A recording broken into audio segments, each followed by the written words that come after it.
Hello friends, welcome to our YouTube channel legal attraction. लो की बात, नो बकवास। फ्रेंड्स, आज हम आप सभी के सामने ऑनरेबल सुप्रीम कोर्ट की एक आज बहुत ही लैंडमार्क जजमेंट आई है जो बात करता है हाई कोर्ट के जजेस की पेंशन को लेकर आफ्टर देयर रिटायरमेंट। तो ये जजमेंट बहुत ही लैंडमार्क है, आप सभी को इसके बारे में पता होना चाहिए। हम डिस्कस करेंगे इसे बहुत ही सिंपल सरल भाषा में ताकि आप भी इसको समझ सके और आपको ये चीजें बहुत ईजी लगे समझने में, जो लॉ की भाषा है। सो इस इशू को डिस्कस करने से पहले हम इस केस के थोड़े फैक्ट्स को समझ लेते हैं ताकि आपको ये केस बेहतर समझ में आ सके और कोर्ट ने क्या गाइडलाइंस दी हैं उसको भी आप अप्रिशिएट कर सके। केस का नाम है in re refixation of pension considering service period in district judiciary and high court, जिसे डिसाइड किया हमारी ऑनरेबल 3 जजेस bench CGI B R Gavai, justice A G Masih and justice K Vinod Chandran. इस मामले को पूरा समझ लेते हैं हम। देखिए, खास बात यह है इस केस की, इस केस में कोर्ट ने इस मुद्दे पर सुओ मोटो कॉग्निजेंस लिया है, स्वतः संज्ञान लिया है। और इसी मुद्दे पर बहुत सारे जो फॉर्मर हाई कोर्ट जजेस हैं उन्होंने भी रिट पिटीशंस फाइल करी थी ऑनरेबल सुप्रीम कोर्ट के पास। क्या है मुद्दा, हम ये समझते हैं। देखिए, हो क्या रहा था, जो हमारे हाई कोर्ट के जजेस हैं जब वो रिटायरमेंट लेते हैं तो बात उनकी पेंशन की आती है।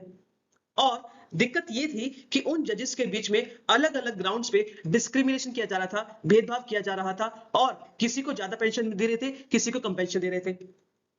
तो रिट पिटीशंस में ये कहा गया कि जो हमारे हाई कोर्ट के जजेस हैं जब उनकी पेंशन दी जा रही है रिटायरमेंट के बाद तो कुछ भेदभाव किए जा रहे हैं।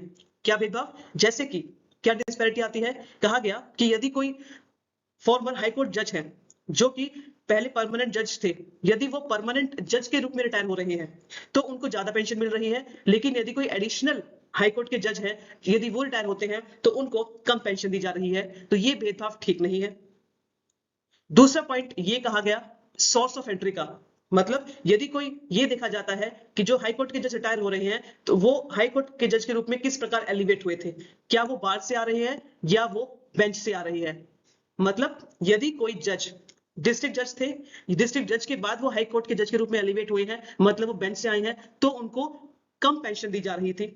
लेकिन यदि कोई बार के व्यक्ति थे, कोई लॉयर थे, कोई वकील थे, वो वकील के रूप में थे, बाद में उनको हाई कोर्ट के जज के रूप में एलिवेट किया तो उनको ज्यादा पेंशन दी जा रही थी।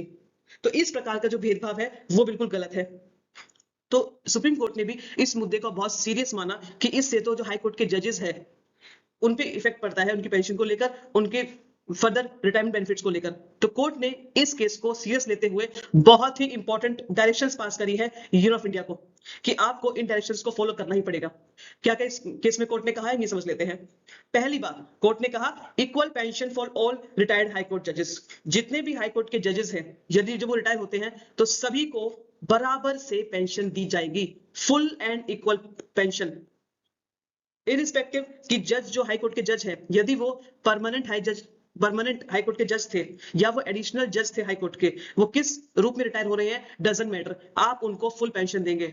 और ये कहा इससे भी फर्क नहीं पड़ता जो जज हाई कोर्ट के रूप में रिटायर हुए हैं वो किस उस सोर्स ऑफ एंट्री से आए थे, या वो बार से आए थे या बेंच से आए थे, इससे फर्क नहीं पड़ता, आप सभी को बराबर से पेंशन देंगे बिना किसी भेदभाव के। इसके बाद कोर्ट ने एक प्रिंसिपल अपनाया। क्या principle, one rank one pension principle. कहा यदि कोई जजेस हैं वो रिटायर हो रहे हैं एज अ हाई कोर्ट जज, तो जितने भी जजेस हैं जो रिटायरमेंट लेते हैं हाई कोर्ट जज के रूप में तो सबको बराबर से पेंशन दीजिए बिना किसी भेदभाव के। हमको वन रैंक वन पेंशन का प्रिंसिपल अप्लाई करना है, ये डायरेक्शन पास करी यूनियन ऑफ इंडिया के लिए। तो इस केस में सुप्रीम कोर्ट ने क्लियर कर दिया और क्लियर कट डायरेक्शन पास करी, जो रिटायर हो रहे हैं हाई कोर्ट के जजेस हमारे, वो उनका सोर्स ऑफ एंट्री क्या है, कि वो बार से आए हैं या बेंच से आ रहे हैं, उन्होंने कितने साल हाई कोर्ट के जज के रूप में काम किया, उनका सर्विस पीरियड कितना था, इससे कोई भी फर्क नहीं पड़ता। जो जज है वो परमानेंट जज के रूप में रिटायर हुए या वो जो जज रिटायर हो रहे हैं वो एडिशनल जज थे, इससे भी कोई फर्क नहीं पड़ता। आपको वन रैंक वन पेंशन के तहत सभी हाई कोर्ट के जजेस को जो रिटायर होंगे उनको इक्वल पेंशन देनी है बिना किसी भेदभाव के।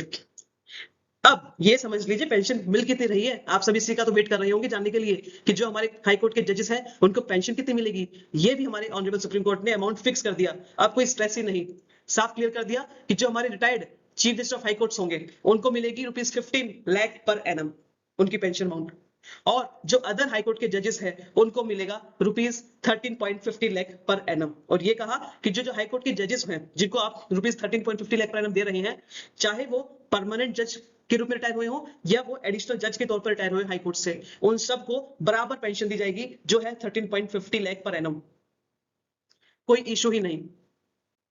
इसके बाद एक इंपॉर्टेंट कोर्ट ने ऑब्जर्वेशन दी जो बहुत इंपॉर्टेंट, आपको समझना चाहिए। देखिए, कोर्ट ने ये कहा, होता क्या है, जो हमारे डिस्ट्रिक्ट जजेस हैं उनकी रिटायरमेंट एज होती है 60 ईयर्स, ठीक है, और जो हमारे हाई कोर्ट के जजेस होते हैं उनकी रिटायरमेंट होती है 62 ईयर्स। तो ये कहा, यदि कोई जज है जो कि हाई कोर्ट के जज के तौर पर रिटायर हो रहे हैं आज, लेकिन उनकी जो सर्विस है वो डिस्ट्रिक्ट जज के तौर पर रहे थे, वहां से रिटायर हो गए 60 ईयर्स के बाद, और बाद में उन्होंने हाई कोर्ट के जज के रूप में शपथ ली और काम किया, तो उस दौरान यदि जो गैप आ जाता है 60 और 62 ईयर्स के बीच में, यदि जो गैप आ गया, उससे कोई फर्क नहीं पड़ेगा। आप तभी भी इनको फुल पेंशन देंगे जैसे कि आप किसी और हाई कोर्ट के जज को देते हैं जो रिटायर होते हैं। तो आप किसी प्रकार का भेदभाव नहीं करेंगे, भले ही इनकी सर्विस में एक गैप आ गया हो। तो ये बहुत इंपॉर्टेंट कोर्ट ने ऑब्जर्वेशन दिया और इसे हम सबको अप्रिशिएट करना चाहिए, ताकि इससे जो हमारे हाई कोर्ट के जजेस हैं वो भी इंडिपेंडेंट फील करेंगे और वो काम अपना पूरी ईमानदारी से कर सकेंगे। फिर कोर्ट ने ये भी कहा कि होता क्या है, यदि कोई जज है जो आज हाई कोर्ट के जज के रूप में रिटायर हो रहे हैं, पहले वो डिस्ट्रिक्ट जज के तौर पर काम कर रहे थे, और जब उन्होंने डिस्ट्रिक्ट जज के तौर पर अपनी एंट्री करी तो एनपीएस लागू हो चुका था। इस केस में भी उन जजेस को फुल पेंशन दी जाएगी। और ये कहा, स्टेट को एक डायरेक्शन पास करी कि जो एनपीएस लागू हुआ है और जितना कंट्रीब्यूशन जजेस का बनता है जब डिस्ट्रिक्ट जज के तौर पर थे वे, तो उनको उतना डिविडेंड अमाउंट भी दिया जाए। और सबसे इंपॉर्टेंट कोर्ट ने गाइडलाइन एक और पास कर दी कि देखिए, यदि कोई हाई कोर्ट जज है, यदि वो सर्विस के दौरान उनकी मृत्यु हो जाती है, तब उनकी जो फैमिली है, उनकी विडो है, उनकी फैमिली है, उनको पेंशन दी जानी चाहिए। और ये कहा कि चाहे वो जज परमानेंट जज के तौर पर रहे हो या वो एडिशनल जज के तौर पर रहे हो हाई कोर्ट के अंदर, इसमें कोई भेदभाव नहीं होगा, उनकी जो फैमिली है उनको फुल पेंशन दी जाएगी। अगला सबसे इंपॉर्टेंट पॉइंट, ये कोर्ट ने कहा कि इसमें सर्विस ड्यूरेशन मैटर करती नहीं है। मतलब यदि कोई जज है जो हाई कोर्ट के जज हैं, चाहे हाई कोर्ट के जज जो रहे हैं उन्होंने 1 साल काम किया, चाहे 2 साल काम किया, चाहे 5 साल काम किया, चाहे 10 साल काम किया, जितने भी सब जजेस हैं इन सबको बराबर पेंशन दी जाएगी जब वो अपनी रिटायरमेंट लेंगे। तो इसमें कहा गया कि एक जज ने कितने साल हाई कोर्ट के जज के तौर पर काम किया, ये इमैटेरियल है, इसकी कोई रेलिवेंसी नहीं है। इसका मतलब यदि कोई जज है जिन्होंने यदि 5 महीने भी काम कर लिया हाई कोर्ट में, तभी भी उनको इतना ही पेंशन दिया जाएगा जितना कि यदि कोई जज है जिन्होंने 5 साल काम किया हाई कोर्ट के अंदर, तो they both will get equal pensions. ये कोर्ट ने बहुत अच्छी बात करी है इस केस में। इसके अलावा कोर्ट ने ये कहा कि हमारी जो जजमेंट है ये बेस होती है हमारे कुछ कॉन्स्टिट्यूशनल प्रिंसिपल्स के ऊपर। कौन से? आर्टिकल 221 ऑफ द कॉन्स्टिट्यूशन, और एक अलग से एक्ट है जो है द हाई कोर्ट जजेस salaries and conditions of service act 1954, जो ये बात करता है कि हाई कोर्ट के जजेस की सैलरी कितनी होनी चाहिए, उनकी पेंशन क्या होगी। तो कोर्ट ने इन दोनों को कंसिडर करते हुए ये एम्फेसिस दिया कि हमारी जुडिशरी जो इंडिपेंडेंस मेंटेन रहे, जुडिशरी इंडिपेंडेंट रहे, और जो हमारी डिग्निटी है, जुडिशियल डिग्निटी, वो मेंटेन रहे।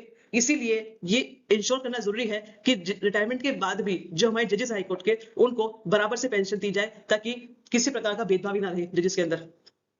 और कोर्ट ने ये कहा कि यदि रिटायरमेंट के बाद यदि हम किसी प्रकार का भेदभाव करते हैं जजेस के बीच में, जो हाई कोर्ट के रूप में के जज के रूप में रिटायर होते हैं, तो ये आर्टिकल 14 का वायलेशन है, जो बात करता है समानता का अधिकार। ये उनके फंडामेंटल राइट का हनन होगा यदि हमने किसी प्रकार की डिस्क्रिमिनेशन करी जब वो रिटायरमेंट लेते हैं। तो ये बहुत लैंडमार्क गाइडलाइंस है जिसके बारे में आप सभी को पता होना चाहिए। ये आज ही डिसाइड हुई कोर्ट की तरफ से। तो ये कहीं ना कहीं जितने भी हाईकोर्ट के जजेस हैं उनके लिए राहत भरी सांस है।